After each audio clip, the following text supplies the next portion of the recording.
When I first got into this audio engineering stuff, I thought an EQ is an EQ, right? It just needs to boost or cut frequencies.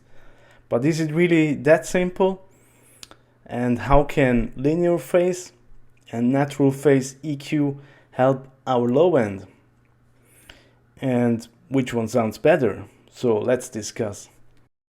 My friend Silvano here from ruffinstudio.com. Today I want to share some practical listening examples on how linear and natural phase EQ actually can help or not help on the so important low end on Rominimal and micro house tracks. There's a homepage that calls gearshoot, and what it actually does is you can compare different plugins against each other, right? And everything is loudness matched. You can even do some blind tests. That's what we are going to do today. And yeah, I stumbled over this page a few years back. I bookmarked it and then I forgot about it. And just the other day I thought, yeah, why not make a little video about that? Because I found it really interesting. They got a template here, which is a linear versus natural phase comparison, right? And we do a blind test, and then we also adapt this to a pre-master that I mastered that got credited on the Verity channel. And so yeah, let's jump in. First we need to talk about what's the difference between natural and linear phase EQ, right? And I don't want to go too technical here, to be honest, because I want to go practical, but I want to just quickly explain both features. So the example that we are going to listen to on this page is based on the FabFilter Pro Q2, and this EQ has a natural phase setting and a linear phase setting. So the natural phase setting is based on some analog circuits, right, from analog EQs, and those analog EQs have some phase imperfections, right? Some phase shifting, and a lot of people argue it sounds bad and others say it sounds good. And what we're going to do with this page is we just do some blind tests, which is actually fun, right? And the linear phase EQs, they don't have those phase shifts, right? So the drawback on the linear phase EQs are losing punch and some smearing, and you can look it up, by the way, on this post. I just want to share it here on the channel because I found it really interesting to just listen to some examples and compare it, and that's what we are going to do today. So let's jump in. Okay, so we are now on this gearshoot homepage where you can compare different plugins against each other, also analog EQs, compressors, whatever you like, and you can do the blind test, right? We do the blind test, we listen to some examples, then we can actually vote which one we like better, and then we can spit out the chart. It's really cool in my opinion, so we are not fooled by the description. And so let's have a listen.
So now let's see what the vote says.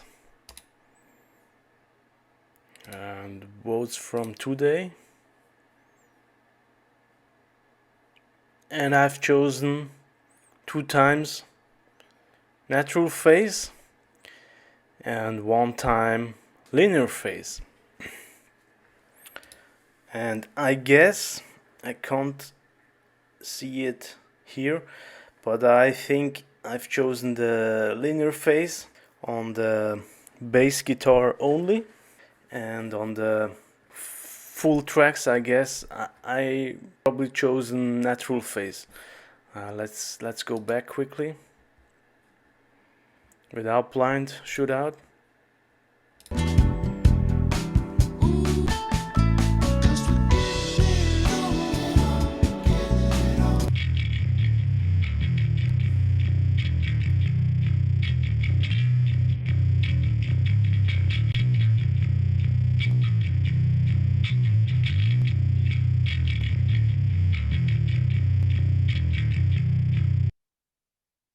Yeah, I have the feeling if we listen to the solo bass, it sounds a little bit boomier with the natural phase EQ.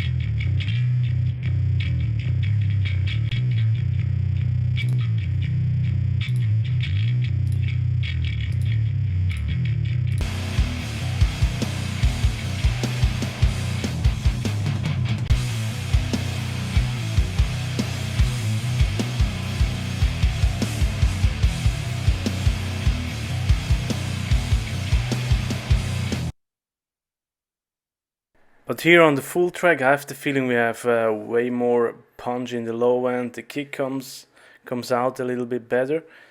But you can make this shootout for yourself, you know.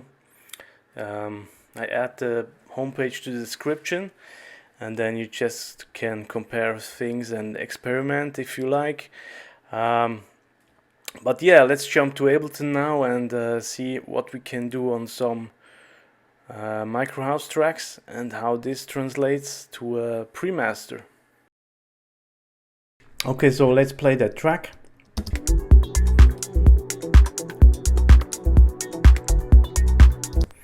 Um, 60 Hertz. I added the gain of 5 dB. Here's the analog setting, same frequency, same Q setting. Here is the digital. And we have a phase bar here that we can change, and it says mixed phase response of current band 0% equals linear phase. So this is the linear phase setting. I don't have the Pro Q2, so I use this one because I like this one. It has very similar functionalities.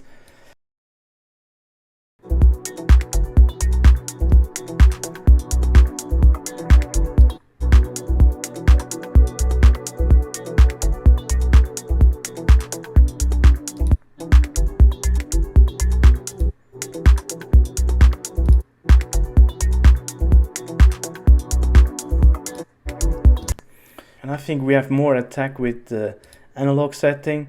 With the digital linear phase setting, I believe we lose some punch, some attack of the kick.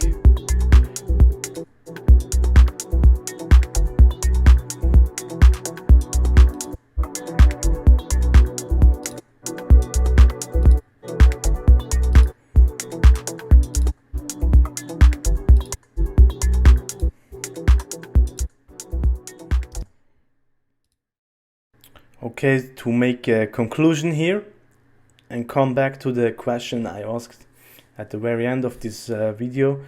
An EQ is an EQ.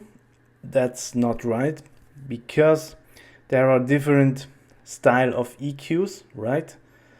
And we need to be aware of this fact, right? But here's the big but. Personally, I don't mind too much if the plugin EQ from company A sounds better than from company B.